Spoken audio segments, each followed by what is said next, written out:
ಶಿಡ್ಲಘಟ್ಟ ತಾಲೂಕಿನ ಹೊಸಪೇಟೆ ಗ್ರಾಮ ಪಂಚಾಯಿತಿ ವ್ಯಾಪ್ತಿಯಲ್ಲಿ ಇಂದು ನಡೆದ ಸಂವಿಧಾನ ಜಾಗೃತಿ ರಥಯಾತ್ರೆಗೆ ಅದ್ದೂರಿ ಸ್ವಾಗತ ಸಿಕ್ಕಿದೆ. ಹೊಸಪೇಟೆ ಗ್ರಾಮ ಪಂಚಾಯಿತಿ ವ್ಯಾಪ್ತಿಯಲ್ಲಿ ಇಂದು ಸಂವಿಧಾನ ಜಾಗೃತಿ ರಥಯಾತ್ರೆ ಸಲುವಾಗಿ ಜಂಗಮಕೋಟೆ ಕ್ರಾಸ್ ಬಳಿಯಿಂದ ತಮಟೆ ವಾದ್ಯಗಳೊಂದಿಗೆ ಅದ್ದೂರಿಯಾಗಿ ರಥವನ್ನು ಬರಮಾಡಿಕೊಂಡರು. ಜೊತೆಗೆ ಶಾಲೆಯ ಮಕ್ಕಳು ಮೆರವಣಿಗೆಯಲ್ಲಿ ಭಾಗಿಯಾಗಿ ಕಾರ್ಯಕ್ರಮಕ್ಕೆ ಮತ್ತಷ್ಟು ಮೆರುಗು ತಂದರು. ಕಾರ್ಯಕ್ರಮದಲ್ಲಿ ತಾಲೂಕಿನ ಕಾರ್ಯನಿರ್ವಾಹಕ ಅಧಿಕಾರಿ ಮುನಿರಾಜು ಸಂವಿಧಾನ ಪ್ರಸ್ತಾವನೆಯನ್ನ ಬೋಧಿಸಿ ಅರಿವು ಮೂಡಿಸಿದರು. ನಂತರ ಗ್ರಾಮ ಪಂಚಾಯಿತಿ ಅಧಿಕಾರಿಗಳು, ಚುನಾಯಿತ ಪ್ರತಿನಿಧಿಗಳು ಸಂವಿಧಾನ ಹಾಗೂ ಅಂಬೇಡ್ಕರ್ ಅವರ ಸಂವಿಧಾನ ರಚನೆಯ ಬಗ್ಗೆ ಮಾಹಿತಿ ತಿಳಿಸಿಕೊಟ್ಟರು. ಬಹುಜನ ನಾಯಕ ಜೈ ಭೀಮ, ಅಮರಗೊಳಿಸುವೆವು ನಿನ್ನ ನಾಮ. ಬಹುಜನ ನಾಯಕ ಜೈ ಭೀಮ, ಅಮರಗೊಳಿಸುವೆವು ನಿನ್ನ ನಾಮ. ನಾಗಕುಲದ ನನ್ನವರ ಚರಿತೆಯ ನಾಡಿನ ಪುಟದಲ್ಲೂ ಬರೆಯುವೆವು. ನಾಗಕುಲದ ನನ್ನವರ ಚರಿತೆಯ ನಾಡಿನ ಪುಟದಲ್ಲೂ ಬರೆಯುವೆವು. ನಾಡಿನುದ್ದಕ್ಕೂ ನೀಲಿ ಬಾವುಟ ಅಭಿಮಾನದಿ ಎತ್ತಿಳಿಯುವೆವು. ಹಾಗಾಗಿ ನಾವೆಲ್ಲರೂ ಕೂಡ ಸಂವಿಧಾನಕ್ಕೆ ಚಿರಋಣಿಯಾಗಿರೋಣ.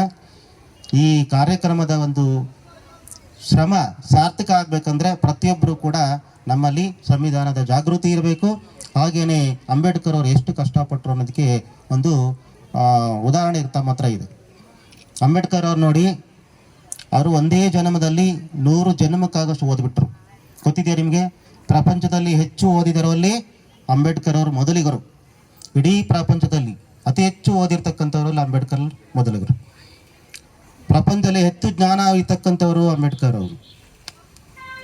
ಲಾಯರ್ ಆಗಿ ಅವ್ರೇನಾದ್ರು ನಿಂತಿದ್ದಾರೆ ಅಂತಂದರೆ ಅಲ್ಲಿ ಜಡ್ಜ್ಗಳು ಕೂಡ ಭಯ ಪಡ್ತಾ ಇದ್ರು. ಅವರ ವಾದವನ್ನ ಶೈಲಿಯನ್ನು ನೋಡಿ ಜಡ್ಜಸ್ ಕೂಡ ಭಯ ಪಡ್ತಾ ಇದ್ರು.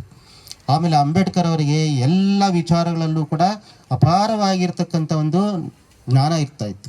ಎಲ್ಲ ಸಬ್ಜೆಕ್ಟ್ಗಳಲ್ಲೂ ವಿದ್ಯಾರ್ಥಿಗಳಾಗಿ ವಿಶೇಷವಾಗಿ ನಿಮಗೆ ಮಾದರಿ ಆಗಬೇಕಾದವ್ರು ಯಾರಪ್ಪ ಅಂದರೆ ಅಂಬೇಡ್ಕರ್ ಅವರು. ಗೊತ್ತಾಯ್ತಲ್ವಾ?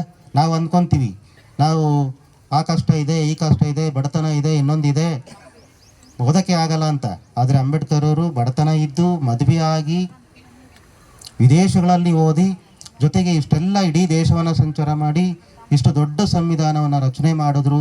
ಜೊತೆಗೆ ರಚನೆ ಮಾಡಿ ಅದನ್ನು ಅಂಗೀಕಾರ ಮಾಡಬೇಕಾದ್ರೆ ಸುಮಾರು 299 ಜನ ಸದಸ್ಯರು ಇರ್ತಾ ಇದ್ರು. ಭಾರತದ ಎಲ್ಲ ಲೋಕಸಭಾ ಪ್ರತಿನಿಧಿಗಳನ್ನು ವಿಶ್ವಾಸಕ್ಕೆ ತಗೊಂಡು ಅವರಿಗೆ ಈ ಸಂವಿಧಾನದ ಬಗ್ಗೆ ವಿಶ್ವಾಸವನ್ನು ಮೂಡಿಸಿ ಅವರು ಕೇಳಿರ್ತಕ್ಕಂಥ ಎಲ್ಲ ಪ್ರಶ್ನೆಗಳನ್ನು, ಏನು ಸಂದೇಹಗಳೇನಿರ್ತೋ ಅದನ್ನೆಲ್ಲ ಪರಿಹರಿಸಿ ಸಂವಿಧಾನವನ್ನು ಇಡೀ ದೇಶ ಅರ್ಪಿಸೋ ಥರ ಆಗಿದೆ ಅಂತಂದರೆ ಅವರೆಷ್ಟು ಕಷ್ಟಪಟ್ಟಿರಬೇಕು. ಅವರು ಯಾರಿಗೆ ಕಷ್ಟಪಟ್ಟರು? ಅವ್ರ ಮಕ್ಕಳಿಗಾಗಿ ಕಷ್ಟಪಟ್ರ, ಹೆಂಡತಿಗಾಗಿ ಕಷ್ಟಪಟ್ರ, ಅವ್ರ ಕುಟುಂಬಕ್ಕಾಗಿ ಕಷ್ಟಪಟ್ರ? ಯಾರಿಗೆ ಕಷ್ಟಪಟ್ಟರು? ಇಡೀ ಭಾರತದಲ್ಲಿ ಇರ್ತಕ್ಕಂಥ ಎಲ್ಲ ಜನಗಳು ಸುಖವಾಗಿರಬೇಕು, ನೆಮ್ಮದಿಯಾಗಿರಬೇಕು ಅಂತಕ್ಕಂಥ ಉದ್ದೇಶದಿಂದ ಅವರು ಕಷ್ಟಪಟ್ಟಿತ್ತು.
ಹೆಚ್ಚೆಗೂ ಚುಚ್ಚುವ ಮುಳ್ಳು ಕಲ್ಲಿತರ ಹಾದಿಲಿ ಬರಿಕಲ್ಲು,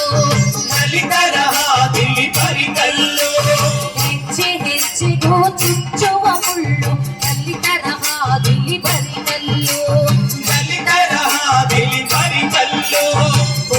ಹೋದಲ್ಲೆಲ್ಲ ಹಸಿವಿಗಿಲು ಹುಡುಗಾಗಿ ಗುಡುಗಿದೆ ನೀ ಕಾಟೊಗಿಲು, ಹುಡುಗಾಗಿ ಗುಡುಗಿದೆ ನೀ ಕಾಟೊಗಿಲು. ಅಂಬೇಡ್ಕರ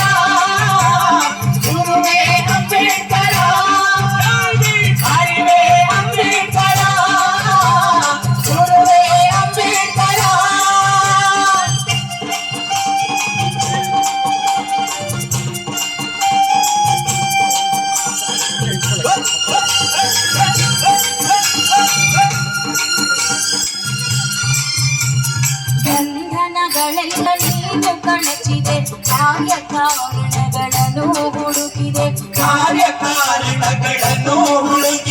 ಬಂಧನಗಳೆಲ್ಲ ನೀನು ಕಳಚಿದೆ ಕಾರ್ಯಕಾರಣಗಳನ್ನು ಹುಡುಕಿದೆ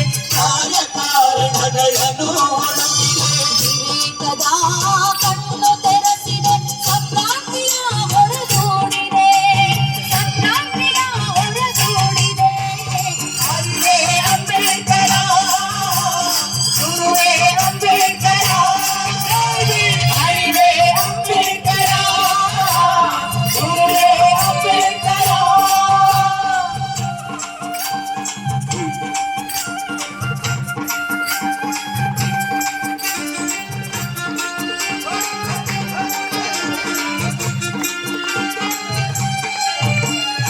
ಪಂಚಮರಿಗೆಲ್ಲ ಪಂಚಭೂತಗಳು ದಕ್ಕಲೇಬೇಕು ಉಸಿರಾಡಲು